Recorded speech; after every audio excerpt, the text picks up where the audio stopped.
Ils m'ont effacé de leur vie. Puis pour un mariage, ma mère ordonne, sois parfaite. Après mon refus, elle maître supplie. La réponse glaciale de mon avocat l'a achevé. Merci d'être ici avec moi aujourd'hui. J'espère que tu passes une journée merveilleuse où que tu sois. J'aimerais que tu partages dans les commentaires depuis quelle ville ou quel pays tu nous regardes et quelle heure il est là-bas. Maintenant, commençons notre histoire ensemble. Le soleil de Provence a une façon bien à lui de s'imposer. Ce n'est pas la lumière blafarde et pressée de Paris, qui semble toujours en retard. Ici, la lumière prend son temps. Elle s'étire paresseusement sur les collines du Luberon, s'attarde sur les feuilles argentées des oliviers et s'infiltre avec une lenteur presque cérémonieuse à travers les volets de ma chambre. Elle ne se contente pas d'éclairer, elle dialogue avec les vieilles pierres de mon mas, réchauffe le carrelage en terre cuite de ma cuisine et fait chanter les couleurs des géraniums qui débordent des poteries. C'est une présence physique, constante, bienveillante, l'antithèse absolue du jour gris et anonyme qui filtrait autrefois par la double fenêtre de mon appartement du 15e arrondissement. Cela faisait exactement 1 an, 3 mois, et 4 jours, pour être précise, que j'avais quitté cette vie-là. Ce départ n'avait pas été une fuite, mais une migration méticuleusement planifiée, une opération chirurgicale pour extraire une partie de ma vie et la transplanter dans une terre plus fertile. La vente des meubles, le don des objets sans âme, la résiliation du bail, tout avait été exécuté avec la précision froide d'un algorithme. Seule Sophie, mon amie, ma sœur d'armes depuis les bancs de l'université, avait été dans la confidence. Ma famille ? Le silence de leur part avait été assourdissant, presque comique dans son absurdité. Pas un appel pour s'étonner de la fin de mon bail après 6 ans. Pas une question sur la carte d'anniversaire qu'ils avaient envoyée à mon ancienne adresse, une carte impersonnelle choisie par la secrétaire de mon père et qui leur était revenue avec la mention « N'habite plus à l'adresse indiquée ».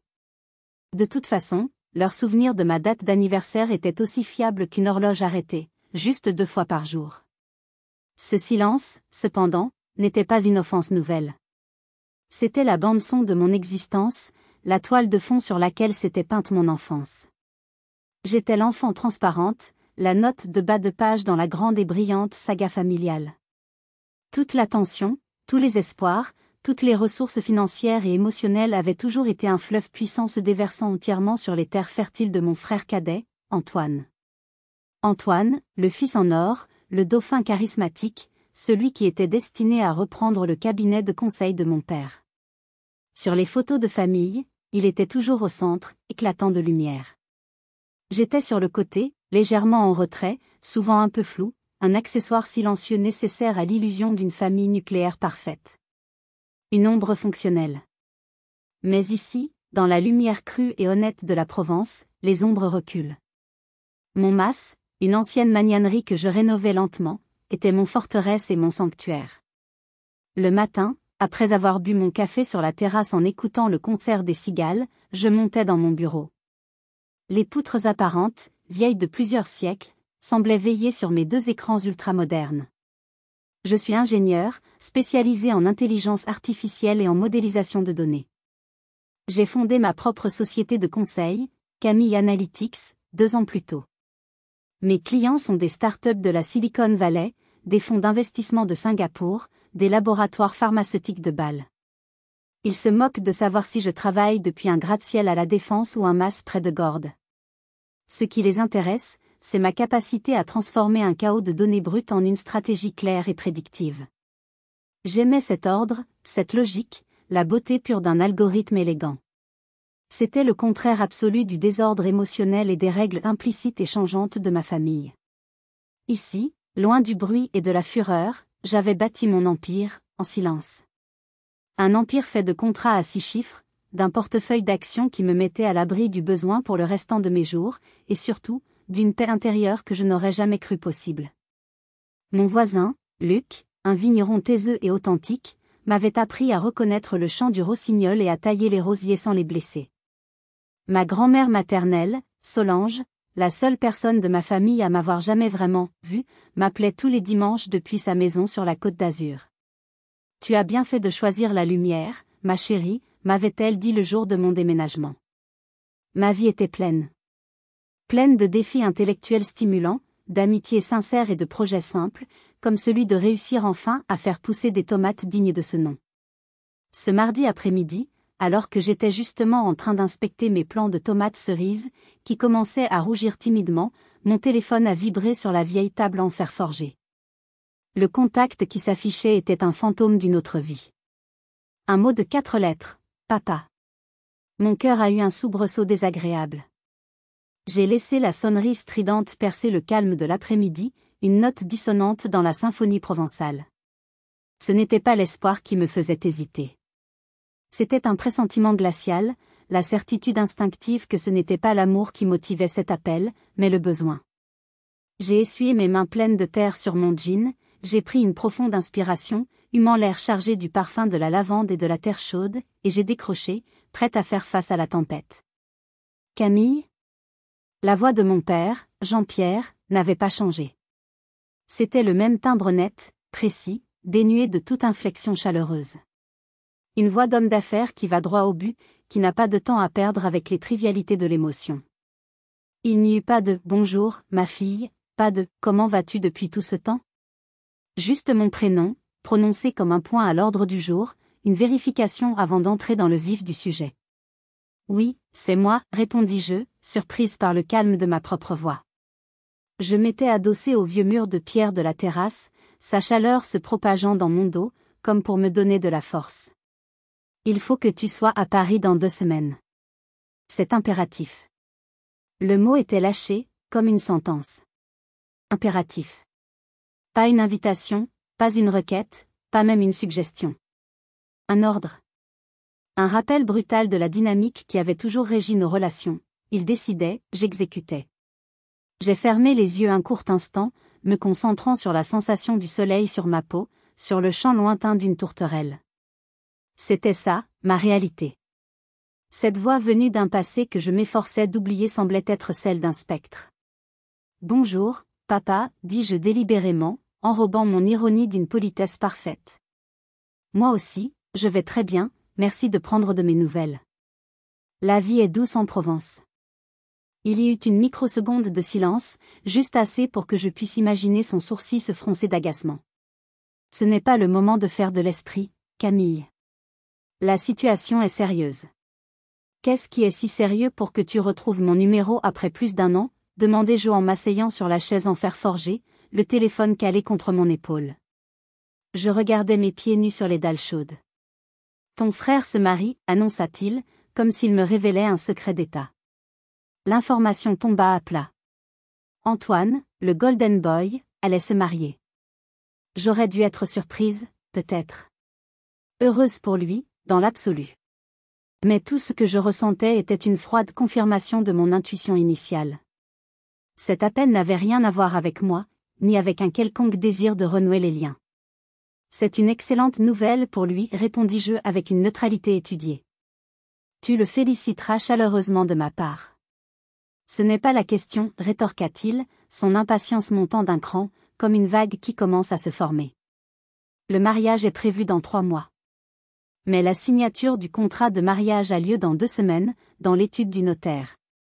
C'est un événement formel, en présence des 2 familles. Et il y a un grand dîner officiel le soir même, dans un salon de l'hôtel Georges V. Je vois. Je voyais surtout l'étalage de richesse et d'importance. Non, tu ne vois rien du tout, insista-t-il, et je pouvais presque entendre le claquement de ses doigts sur son bureau. Antoine n'épouse pas n'importe qui. Il épouse Isabelle de Valois. Il prononça ce nom avec une sorte de révérence, comme s'il s'agissait d'un titre royal. Les de Valois. Une dynastie bordelaise, des propriétaires de grands crus classés depuis le Second Empire. Un nom qui évoquait les boiseries sombres, les caves voûtées, l'argent qui ne crie pas son nom mais qui pèse lourd, et un pouvoir discret mais immense. Pour mon père, un homme parti de rien et obsédé par le statut social, ce mariage était une consécration. Son Everest personnel. L'entrée dans le Gotha dont il avait toujours rêvé. Ce sont des gens d'un autre monde, Camille, continua-t-il sur un ton professoral, comme s'il m'instruisait sur les complexités de la physique quantique. Ils sont très à cheval sur les traditions, la famille, l'unité. L'image est primordiale. Ils veulent rencontrer toute la famille au complet. Nous devons présenter un front uni, une famille parfaite. Comprends-tu? Ta présence est donc non négociable. Une famille parfaite. L'expression résonna en moi avec une violence sourde. La perfection de la façade. Une famille parfaite avec une fille fantôme, une fille dont ils ignoraient même l'adresse, convoquée uniquement lorsque le décor l'exigeait. Je n'étais pas une sœur, pas une fille. J'étais une pièce manquante sur l'échiquier de son ambition sociale. Il ne me demandait pas de partager un moment de bonheur familial. Il me sommait de venir jouer un rôle, celui de la fille aimante et présente, pour que la magnifique tapisserie qu'il présentait aux Devallois n'ait pas un fil qui dépasse. J'ai pris une longue inspiration, remplissant mes poumons de l'air parfumé du Luberon. J'ai regardé mes mains, encore un peu sales de terre. Des mains qui créaient, qui construisaient une vie tangible, réelle. Des mains qui n'avaient plus rien à faire dans leur monde de faux-semblants. Je ne viendrai pas, papa. Ma voix était posée, calme, sans une once de colère. C'était une simple déclaration de fait. Un axiome. Le silence qui suivit fut d'une densité extraordinaire. J'aurais pu entendre une olive tomber de l'arbre. Je pouvais visualiser son visage à la perfection, la stupéfaction, suivie de l'incrédulité, puis la montée lente et inexorable de la fureur. Il n'avait pas une seule seconde envisagé la possibilité d'un refus. Dans son univers, sa volonté était loi. « Qu'est-ce que tu viens de dire » articula-t-il finalement, sa voix basse, sifflante, comme un serpent qui se prépare à mordre. « J'ai dit que je ne viendrai pas. J'ai beaucoup de travail. Un projet extrêmement important pour un client de Singapour, avec des délais incompressibles. Un projet, ricana-t-il, le mépris suintant de chaque syllabe. Qu'est-ce qui peut bien être plus important que la famille? Que l'avenir de ton propre frère? Mon travail, par exemple, répondis-je, toujours sur le même ton calme qui semblait le rendre fou. Mon équilibre. Ma vie. La vie que je me suis construite, seule, sans jamais rien vous demander. Nous en reparlerons, siffla-t-il, avant de raccrocher si brutalement que le claquement a résonné dans mon oreille. Je suis resté immobile, le téléphone encore à la main, le son des cigales reprenant possession de l'espace sonore. La première salve avait été tirée. La guerre était officiellement déclarée. Le choc de l'appel ne s'est pas dissipé avec le claquement du téléphone. Il s'est installé en moi comme un brouillard froid, réveillant des angoisses anciennes, des sensations familières que je pensais avoir laissées derrière moi à la porte de Paris. Mes mains, qui étaient si fermes quelques instants plus tôt, se mirent à trembler légèrement. J'ai posé le téléphone sur la table en fer forgé comme s'il me brûlait et je suis rentré dans la fraîcheur de ma cuisine. Machinalement, je me suis servi un grand verre d'eau et je l'ai bu d'un trait, l'eau froide semblant à peine calmer le feu qui montait en moi. Ce n'était pas la colère de mon père qui me troublait. Je la connaissais par cœur, je savais comment elle fonctionnait. Ce qui me bouleversait, c'était la facilité déconcertante avec laquelle il avait réussi, en moins de 5 minutes, à rouvrir des blessures que je croyais cicatrisées. Mon premier réflexe, presque pavlovien, fut d'appeler Sophie. Elle était mon ancre, mon point de référence dans la tempête. Elle a décroché à la deuxième sonnerie, sa voix pétillante et directe contrastant violemment avec l'atmosphère pesante qui m'entourait. Alors, la reine de l'IA a enfin décidé de faire une pause dans la conquête du monde? Ma gorge était nouée. J'ai dû m'éclaircir la voix avant de pouvoir parler. J'ai eu un appel, ai-je commencé. De mon père. Je lui ai tout raconté, en détail. Chaque mot, chaque intonation. Le ton autoritaire, l'exigence, la mention grandiloquente des Devallois, la nécessité de la famille parfaite, et enfin, mon refus. Quand j'ai eu terminé, il y a eu un silence à l'autre bout du fil. Un silence lourd, puis un juron. Les salauds. Les salauds intégraux, a-t-elle explosé, et sa colère, si pure et si juste, a commencé à dissoudre le brouillard en moi. Non mais je rêve. C'est un gag? Après plus d'1 an sans prendre de tes nouvelles, sans même savoir où tu vis, ils te convoquent comme une employée pour que tu viennes jouer les potiches dans leur petite pièce de théâtre mondaine? Le culot. C'est d'un culot stratosphérique. Sa fureur était un baume, une validation. Elle mettait des mots sur ce que je ressentais confusément.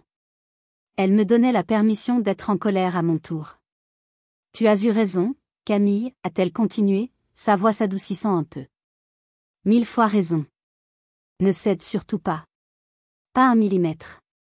Tu te souviens de la soirée de ton baccalauréat? Comment aurais-je pu l'oublier?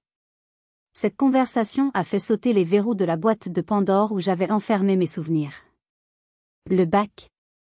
Mention très bien. La meilleure note de mon lycée. Un exploit qui aurait dû être une fierté pour n'importe quelle famille.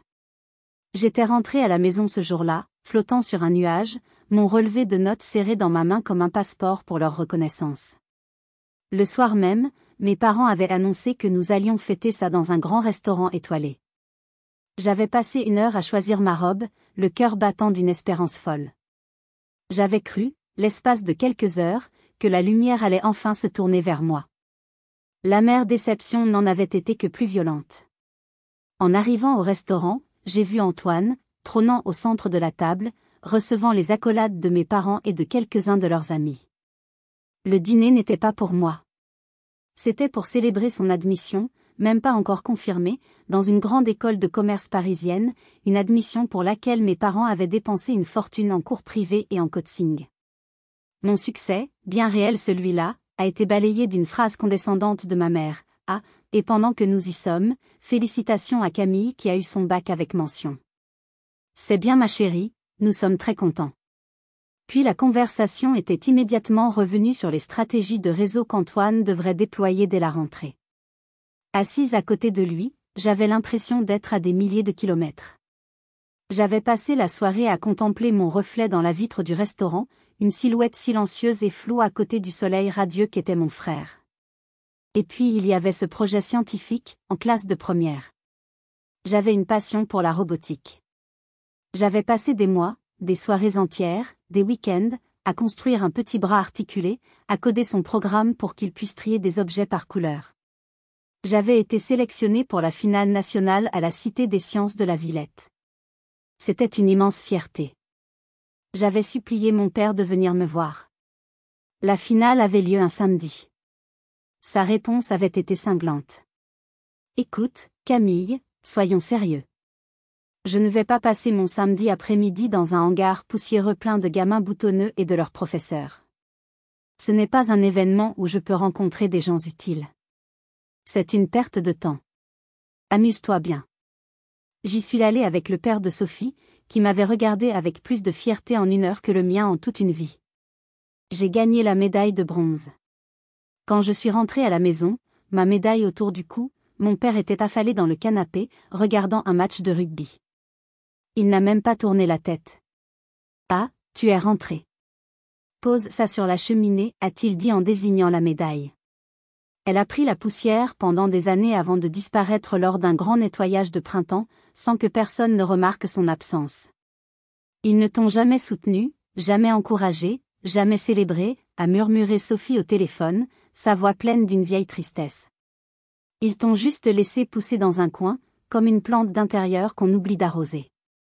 Et maintenant que tu es devenu un chêne magnifique, solide et indépendant, ils veulent venir s'abriter sous ton ombre parce que ça les arrange et que le soleil tape un peu trop fort. Ne les laisse pas faire. Reste dans ta lumière. Après avoir raccroché, je me sentais étrangement calme, presque purgée. Les fantômes du passé, convoqués par la voix de mon père, n'étaient plus effrayants.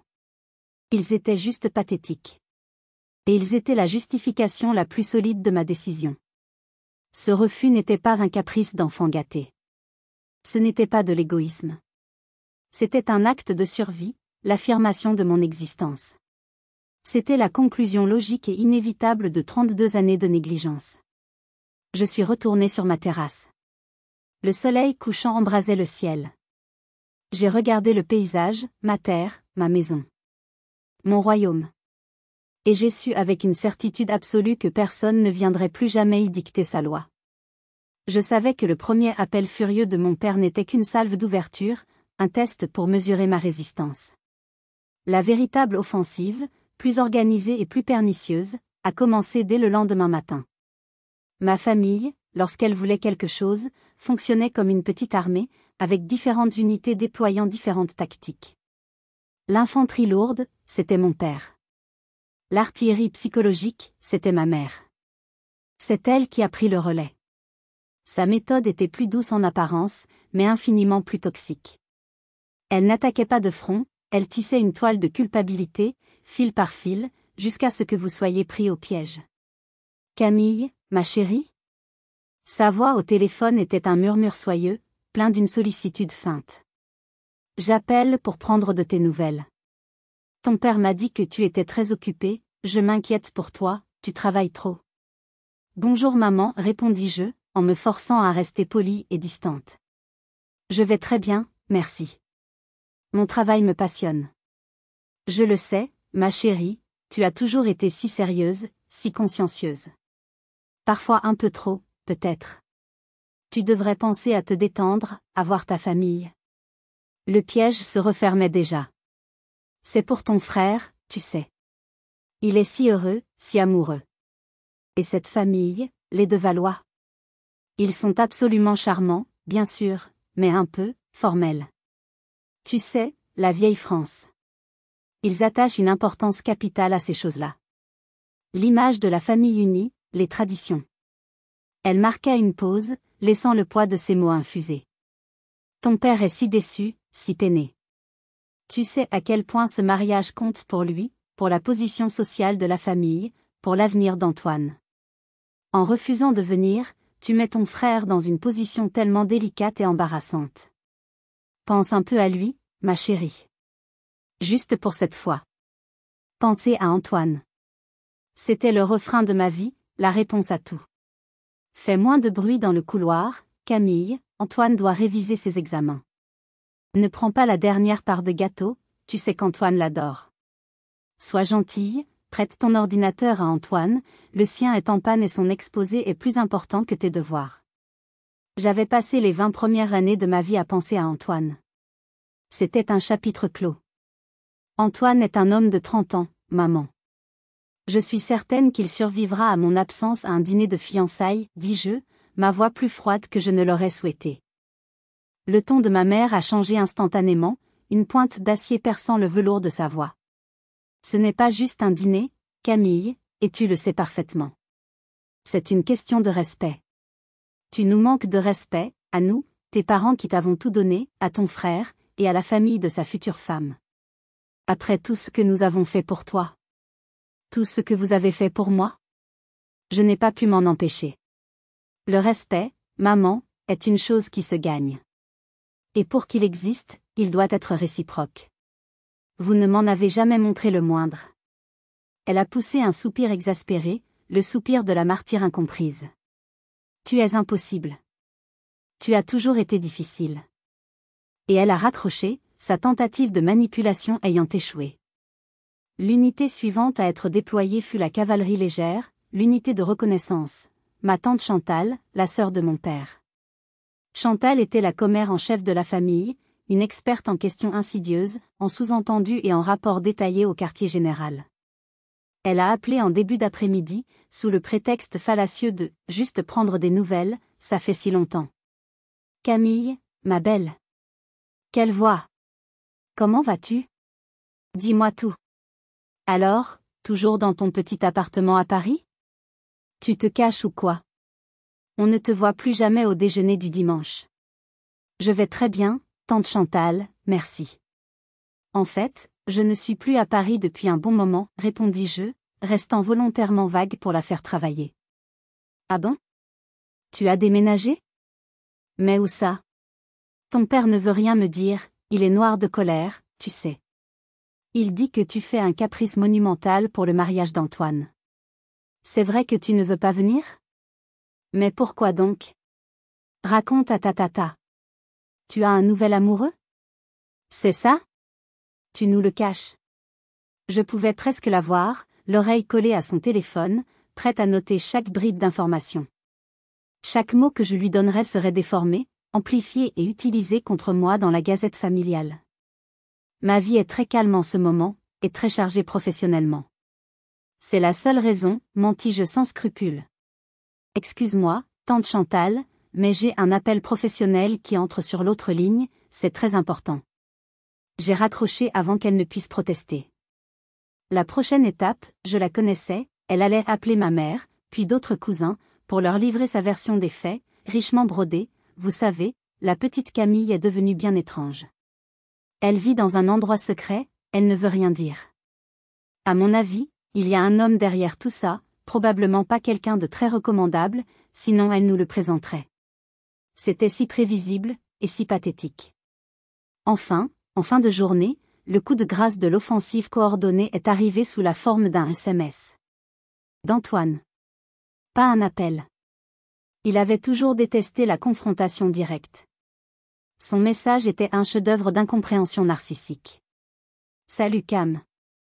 Papa m'a dit que tu faisais des histoires pour le dîner. Je pige pas trop ton délire mais bon. C'est juste pour te dire que c'est un peu la honte pour moi si ma propre sœur n'est pas là. Les parents d'Isa posent déjà des questions et ça met tout le monde mal à l'aise. Tu peux pas faire un effort, juste pour une fois? C'est vraiment important pour mon avenir. Merci. Pas un seul mot sur moi. Pas une seule question sur les raisons de mon refus.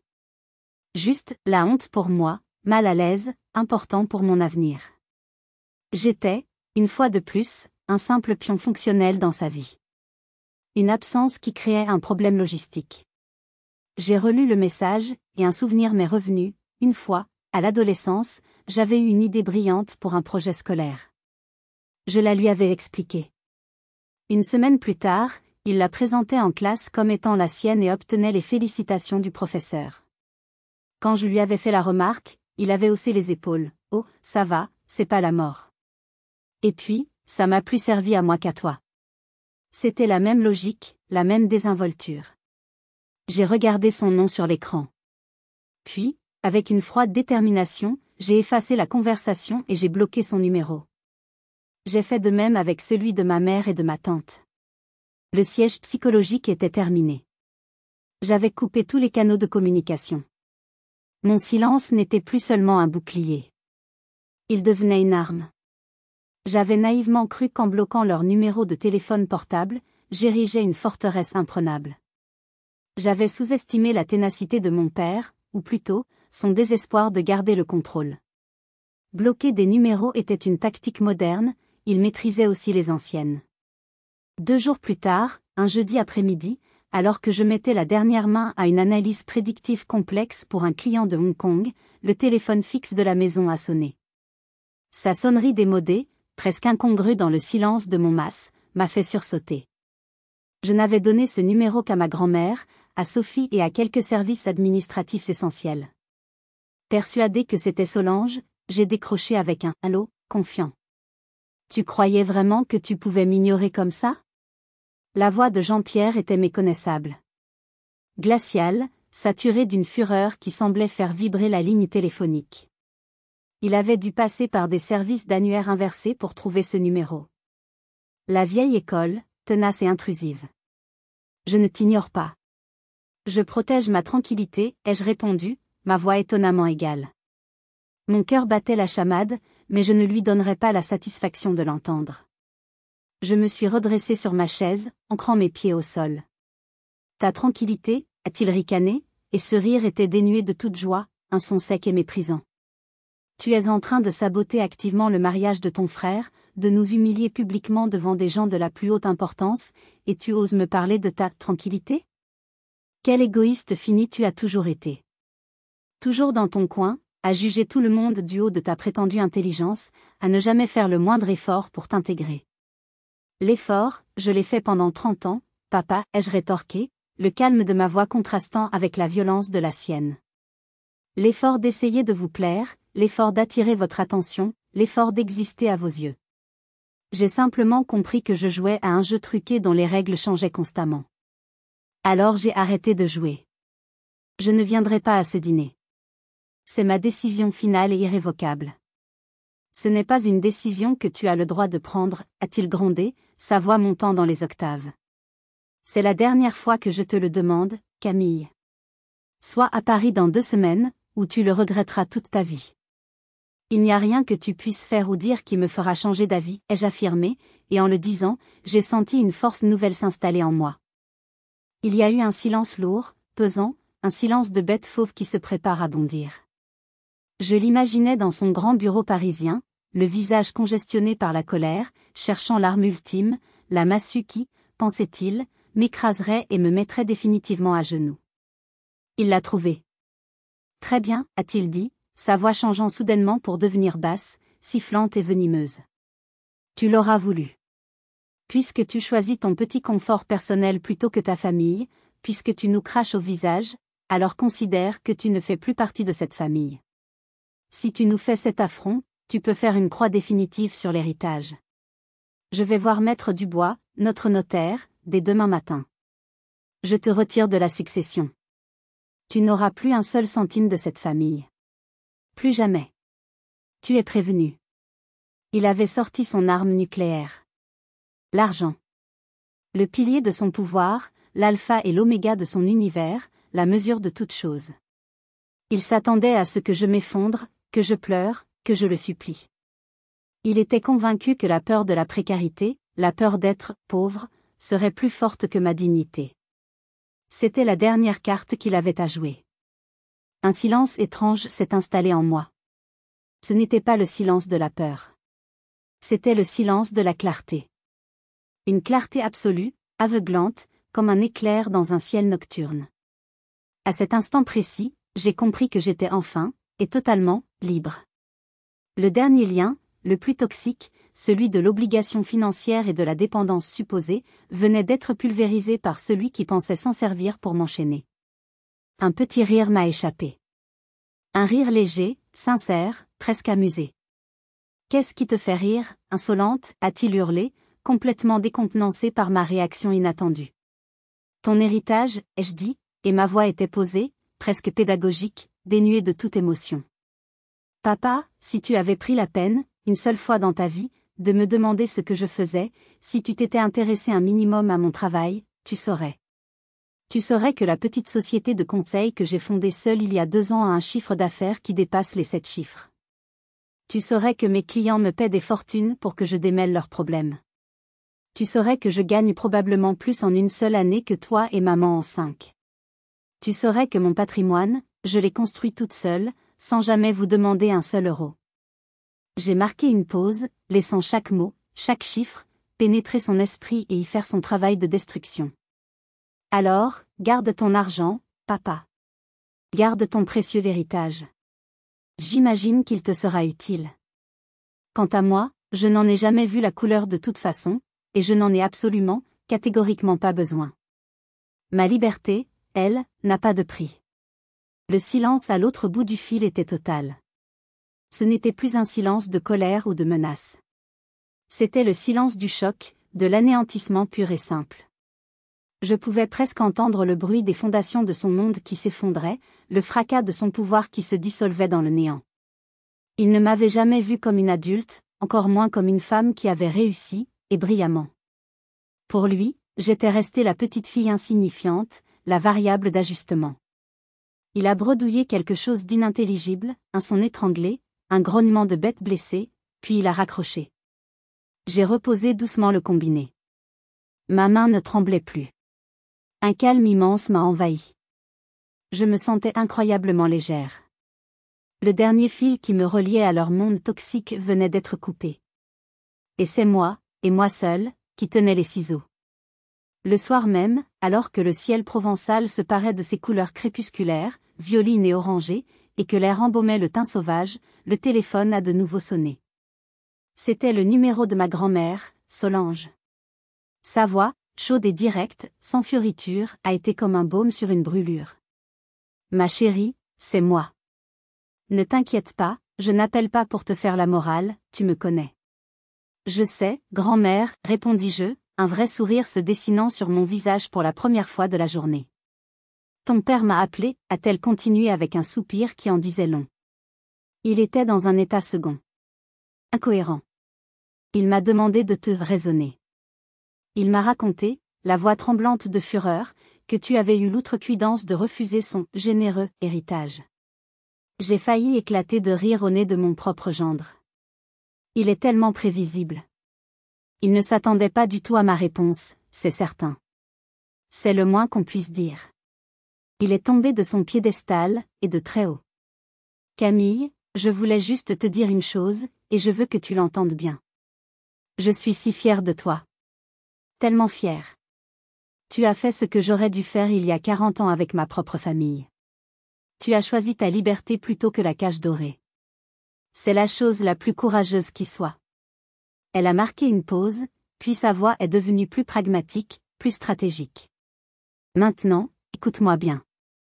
La confrontation directe est terminée. Ne leur parle plus.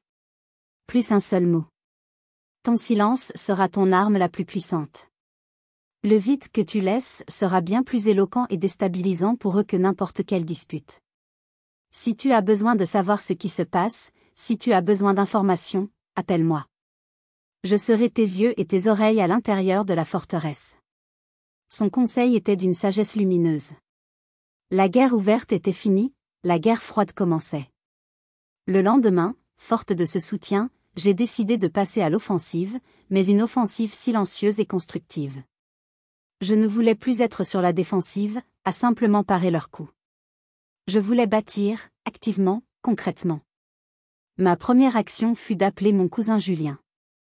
Julien, le fils de la sœur de ma mère, était un artiste peintre talentueux qui vivait dans une petite maison près d'Arles. Comme moi, il était un satellite dans la galaxie familiale, un électron libre considéré avec un mélange de mépris poli et de pitié parce qu'il n'avait pas choisi une vraie carrière, comme le droit ou la finance. Nous avions toujours eu une affection discrète l'un pour l'autre, la solidarité silencieuse des survivants. Julien ? C'est Camille. Camille. Quelle bonne surprise. Comment vas-tu ? Tu te fais rare. Au lieu de déverser mes problèmes, j'ai inversé la stratégie, en appliquant les conseils de ma grand-mère. Je vais très bien, merci. C'est plutôt pour prendre de tes nouvelles que j'appelais. J'ai entendu dire qu'il y avait un grand événement familial en préparation.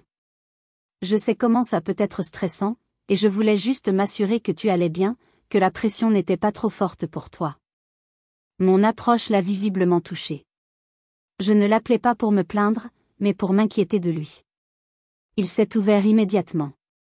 Pour être honnête, c'est un peu l'enfer, a-t-il avoué à voix basse. Tante Martine m'a appelé hier pour me faire une leçon de 30 minutes sur la nécessité de porter un costume décent et de ne pas dire de choses d'artiste qui pourraient choquer les Devallois. Oncle Jean-Pierre est sur les nerfs, il est insupportable. Et tout le monde ne parle que de toi, de ton caprice monumental. Ne t'en fais pas, je ne crois pas un mot de ce qu'il raconte. Je te remercie, Julien. Faites attention à toi, d'accord ? Ne te laisse pas entraîner dans leurs histoires. Ne t'inquiète pas pour moi. Je sais naviguer en eau trouble. C'est toi qui es dans leur ligne de mire. Tiens bon. Et si tu as besoin de quoi que ce soit, n'hésite pas. En un seul appel de 5 minutes, j'avais transformé une source potentielle de stress en un allié précieux, un canal d'information fiable et discret, basé sur une confiance mutuelle et une histoire partagée d'incompréhension familiale. L'après-midi, j'avais rendez-vous avec Luc, mon voisin vigneron. Quelques semaines plus tôt, je lui avais parlé de mon rêve un peu fou, acheter non pas juste une maison, mais un petit domaine. Quelques hectares de vignes, une cave à rénover. Un projet de longue haleine pour m'enraciner définitivement dans cette terre que j'aimais tant. Luc, avec sa connaissance profonde de la région et son honnêteté terrienne, était le guide parfait. Nous avons passé l'après-midi à arpenter les parcelles d'un domaine voisin qui était discrètement à vendre. Le propriétaire, un vieil homme aux mains noueuses et au visage buriné par le soleil, voulait passer la main à quelqu'un qui respecterait sa terre. Luc ne parlait pas beaucoup. Il examinait les ceps de vigne, arrachait une mauvaise herbe pour l'analyser, goûtait un grain de raisin, froissait la terre ocre entre ses doigts, la sentait. Le terroir est bon, a-t-il dit finalement, son regard balayant les rangées de grenaches et de syrah baignées par la lumière dorée. C'est une belle terre, saine. Il y a du travail. Énormément de travail. La cave est à refaire entièrement. Mais le potentiel est là. Tu pourrais faire quelque chose de grand ici, Camille.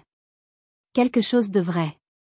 En regardant ce paysage paisible, en écoutant le son du vent dans les feuilles de vigne, je sentais une paix profonde et une excitation nouvelle m'envahir. D'un côté, il y avait le monde de mes parents, un monde de faux-semblants, de menaces verbales et de crises de nerfs stériles. De l'autre, il y avait ce monde-ci. Un monde de terre, de patience, de travail physique, de cycles naturels et de promesses tangibles. Un monde où l'on récoltait ce que l'on avait semé avec soin et respect. La décision était simple, évidente. C'était ici, ma place. C'était ça, mon véritable héritage. Celui que j'allais me construire moi-même, CEP après CEP, pierre après pierre. Le jour J est arrivé. Pas celui du mariage lui-même, mais celui de la grande répétition générale, le dîner de fiançailles et la signature du contrat chez le notaire, ce fameux événement où ma présence avait été décrétée, non négociable. J'imaginais l'atmosphère à Paris. L'agitation fébrile, les derniers coups de fil angoissés, les costumes sortis de leur housse, les sourires de circonstance répétés devant le miroir jusqu'à obtenir le bon angle, la tension masquée par une couche de politesse glaciale. Une pièce de théâtre où chaque acteur connaissait son rôle par cœur, sauf que le public, cette fois, était composé de critiques redoutables. En Provence, ma journée était l'antithèse absolue de la leur. C'était une journée de célébration, mais une célébration de la liberté, pas de l'apparence. Sophie, mon roc, était venue passer le week-end. Sa simple présence était un bouclier contre toute pensée toxique. Nous n'avons pas prononcé une seule fois les noms des membres de ma famille. Nous avons décidé, d'un commun accord silencieux, de faire de cette journée une ode à la vie simple et véritable. Nous sommes partis tôt le matin, la voiture chargée d'un pique-nique, direction les Calanques de Cassis. Le soleil de septembre était encore chaud, mais plus doux qu'en plein été. Il tapait sur les roches calcaires d'un blanc éclatant, faisant scintiller la mer Méditerranée d'un bleu si intense qu'il semblait presque artificiel. Nous avons marché pendant des heures sur le sentier des crêtes, le souffle court, les jambes brûlantes d'un effort bienvenu. Le seul son était celui de nos pas sur le sentier caillouteux, le cri rauque des goélands planant au-dessus de nous, et le murmure du vent chargé d'embrun et de l'odeur des pins. J'avais éteint mon téléphone en partant le matin. Ce n'était pas un acte de peur ou de fuite, mais un acte de pleine conscience. C'était ma journée, mon espace, mon temps. Aucune toxicité, aucune vibration négative n'était autorisée à y pénétrer. À midi, nous avons trouvé une petite crique isolée, une plage de galets blancs accessible uniquement après une petite descente escarpée. Nous avons déjeuné de notre festin simple, du pain frais acheté le matin même chez le boulanger du village, un morceau de fromage de chèvre local, quelques tomates gorgées de soleil, des figues fraîches et une bouteille de rosé bien frais que nous avons fait refroidir dans l'eau de la mer. En regardant l'horizon infini, les bateaux n'étant que de petits points blancs au loin, je me sentais à des années-lumière de leurs petites intrigues parisiennes, de leurs angoisses de statut. J'étais exactement là où je devais être. Libre. Le lendemain matin, un dimanche paisible, j'ai rallumé mon téléphone en sirotant mon premier café sur la terrasse. Parmi les notifications sans importance, un seul message, de ma grand-mère Solange, envoyé la veille au soir, « Appelle-moi quand tu auras un moment. J'ai des choses croustillantes à te raconter. » Je l'ai appelée immédiatement, tandis que Sophie dormait encore, bercée par le chant des oiseaux. « Alors, ce grand soir ? Raconte-moi tout, ai-je demandé, essayant de garder un ton léger, comme si je demandais le résumé d'un film. Solange a eu un petit rire sec. Un chef-d'œuvre d'hypocrisie, ma chérie. Une soirée digne d'une pièce de Molière, si Molière avait écrit des tragédies bourgeoises. Elle m'a tout raconté, avec son sens du détail et son ironie mordante. Le dîner avait eu lieu dans un salon privé de l'hôtel Georges V. Le décor était somptueux, les fleurs magnifiques, le champagne coulait à flots. Mais l'ambiance, selon ses mots, était électrique comme un ciel d'orage. Tout le monde souriait, mais les sourires étaient des masques de cire qui n'atteignaient jamais les yeux. Mon père était rigide comme un piquet, le menton haut, mais ses mains trahissaient sa nervosité en tripotant constamment son verre. Ma mère avait l'air d'être au bord des larmes, un sourire figé sur les lèvres. Antoine, le futur marié, semblait complètement dépassé, jetant des regards paniqués entre ses parents et sa future femme, comme un naufragé entre deux bouées percées. La pièce maîtresse de la soirée, la reine sur l'échiquier, avait été, sans surprise, Éléonore de Valois. Elle est terrifiante, cette femme, m'a expliqué Solange. Pas parce qu'elle est méchante ou agressive. Pire. Elle est d'une intelligence et d'une perspicacité redoutables. Elle ne pose pas beaucoup de questions. Elle observe. Elle a un regard qui vous transperce et qui semble lire directement dans votre âme, y compris les passages que vous essayez de dissimuler. Évidemment, mon absence, le « fauteuil vide », n'était pas passé inaperçu. À un moment, pendant le cocktail, Éléonore s'était approchée de ma mère. D'une voix douce mais précise comme un scalpel, elle avait demandé « Martine, je suis navrée que votre fille Camille n'ait pu se joindre à nous. Est-elle souffrante? J'aurais beaucoup aimé la rencontrer. » Ma mère, prise de panique, a bafouillé, a continué Solange. Elle a sorti la première excuse qui lui est venue à l'esprit, quelque chose à propos d'une grippe foudroyante et contagieuse. 5 minutes plus tard, ton père, qui n'avait pas entendu la version de ta mère, a expliqué à Monsieur de Valois, le mari d'Éléonore, que tu étais retenu à Singapour pour un voyage d'affaires de la plus haute importance, un contrat vital. J'ai grincé des dents en l'écoutant. L'amateurisme total. Éléonore de Valois a tout entendu, a dit Solange, et je pouvais sentir son amusement à travers le téléphone. Je l'ai vu. Son visage n'a pas bougé d'un millimètre, mais son regard est devenu aussi froid que le marbre. Elle n'a rien dit.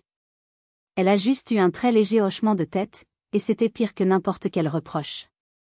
Elle savait. Elle savait qu'il mentait, et qu'il la prenait pour une idiote. Pour couronner le tout, ma tante Chantal, dans une tentative maladroite de sauver les meubles, s'était approchée d'un groupe d'invités où se trouvait un cousin d'Isabelle, et avait commencé à se plaindre à voix basse de sa pauvre nièce si égoïste, qui a toujours eu un caractère difficile et qui fait un caprice pour ne pas venir. Le cousin, bien sûr, a tout entendu et a immédiatement rapporté les propos à Éléonore. La façade s'est fissurée de toutes parts, Camille, a conclu ma grand-mère. Ils ont voulu présenter l'image d'une famille parfaite, mais tout ce qu'ils ont réussi à montrer, c'est leur désorganisation, leur amateurisme et leurs mensonges. Éléonore de Valois est une femme qui déteste la vulgarité par-dessus tout. Et il n'y a rien de plus vulgaire à ses yeux que le mensonge et la dissimulation. Je suis restée silencieuse, digérant le récit. Je ne ressentais aucune joie mauvaise, aucune satisfaction de vengeance. Juste une sorte de tristesse cosmique et une immense lassitude. Ils s'étaient pris à leur propre piège. Ils avaient tellement peur de la vérité d'une fille qu'ils avaient rendue invisible et qui avait choisi de le rester qu'ils avaient construit un édifice de mensonges si fragile qu'il s'était effondré au premier coup de vent. Mon absence n'avait pas été le problème. Leurs mensonges, si. Les semaines qui ont suivi ce dîner de fiançailles désastreux ont été marquées par un silence de mort de la part de ma famille. Plus d'appels furieux, plus de SMS manipulateurs. Un calme plat et inquiétant. Mais je savais, grâce au bref message de Julien, que sous la surface, la tempête faisait rage. La relation entre Antoine et Isabelle s'était considérablement refroidie. Elle lui posait des questions incessantes sur moi, sur notre enfance, sur les raisons de cette invisibilité. Pourquoi personne ne m'a jamais vraiment parlé d'elle? Pourquoi est-elle un tel secret de famille? Qu'est-ce que vous me cachez? Demandait-elle.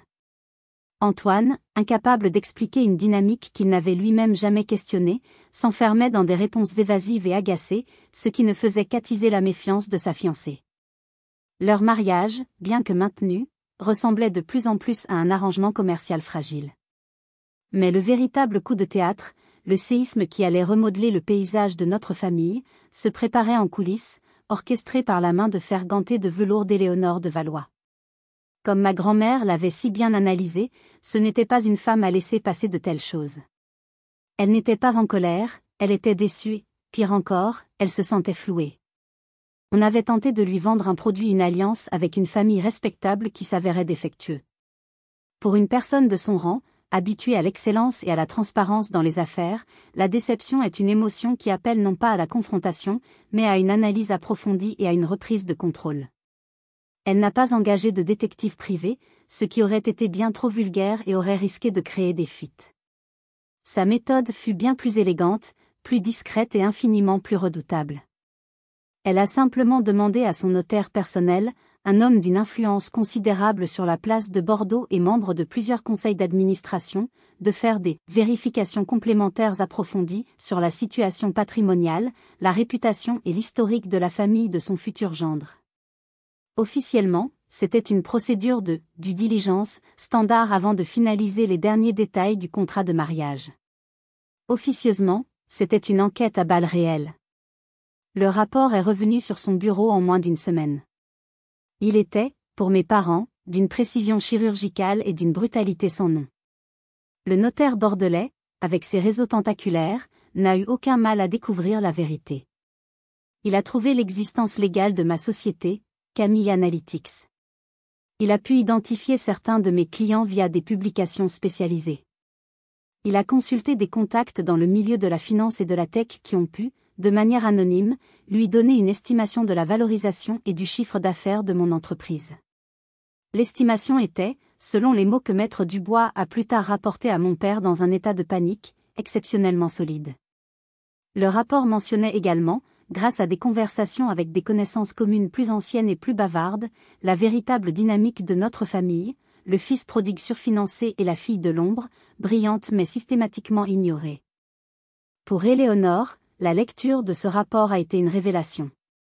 Le problème n'était plus mon absence incongrue à un dîner. Le problème était le mensonge fondamental, la pathologie sur laquelle reposait ma famille. Avoir une fille aussi manifestement brillante, aussi indépendante et qui avait réussi par ses propres moyens ce qui, dans son monde, était un signe de force et de bon sens et non seulement la cacher mais presque en avoir honte, était à ses yeux une faute de goût impardonnable. C'était le signe d'une famille qui manquait de jugement, d'intégrité, en fin de compte, de solidité. Une famille qui n'était pas de son monde. Elle n'a pas annulé le mariage. Cela aurait provoqué un scandale, et les de Valois haïssaient le scandale plus que tout. Elle a choisi une punition plus subtile, plus lente, plus cruelle, une prison dorée. Elle a convoqué mon père et Antoine à Bordeaux, dans l'un des salons du château familial. Pas ma mère, qu'elle considérait désormais comme une quantité négligeable. Ma grand-mère a eu le récit détaillé par une indiscrétion de Maître Dubois lui-même, qui avait été convié pour discuter des termes du contrat et qui en était revenu blême. Assise derrière un immense bureau Louis XV, sous un portrait de l'un de ses ancêtres, Éléonore leur a exposé les faits, froidement, poliment, sans jamais élever la voix. Elle leur a parlé de ma société, de ma réussite. Puis son regard d'acier s'est posé sur mon père. Jean-Pierre, je croyais que nous allions unir deux familles de même calibre, partageant les mêmes valeurs d'honnêteté et de travail. J'ai aujourd'hui le sentiment désagréable que vous m'avez menti, non pas sur votre situation financière, qui est tout à fait honorable, mais sur quelque chose de bien plus important, votre caractère. Puis, elle leur a présenté les nouvelles clauses, non négociables, du contrat de mariage. C'était une humiliation totale, une mise sous tutelle en bonne et due forme. Les apports financiers conséquents de la famille de Valois seraient placés dans une fiducie contrôlée exclusivement par des administrateurs nommés par eux. Antoine recevrait une allocation mensuelle extrêmement généreuse, mais n'aurait aucun contrôle direct sur le capital. Toutes les décisions stratégiques importantes concernant le patrimoine du couple, investissement, acquisition, seraient soumises à l'approbation d'un conseil de surveillance présidé par Éléonore de Valois elle-même. En d'autres termes, Antoine épousait bien la riche héritière. Mais en échange, lui et, par extension, sa famille, perdaient toute autonomie, tout pouvoir de décision. Ils devenaient des vassaux, des employés de luxe. Mon père, qui rêvait d'une alliance entre égaux, se retrouvait le parent pauvre, le quémandeur méprisé. Ils ont signé le contrat sans discuter. Ils n'avaient pas le choix. Reculer à ce stade aurait été un aveu de défaite et une humiliation publique encore plus grande. Ils étaient piégés, et la porte de la cage venait de se refermer sur eux dans un bruit feutré. Un silence s'est fait, mais ce n'était pas un silence de malaise. C'était un silence de compréhension, d'émotion partagée. Puis Luc, avec un sourire, a levé son verre bien haut. Au domaine de la clarté, a-t-il dit d'une voix forte. Et à sa fondatrice. Tous les verres se sont levés en un joyeux tumulte, les « santé » et les « à Camille » fusant dans la nuit. En trinquant avec eux, sous le ciel immense et étoilé de Provence, j'ai su avec une certitude absolue que je n'avais rien perdu. J'avais tout gagné. J'avais récolté bien plus que du raisin. J'avais récolté une vie. Ma vie.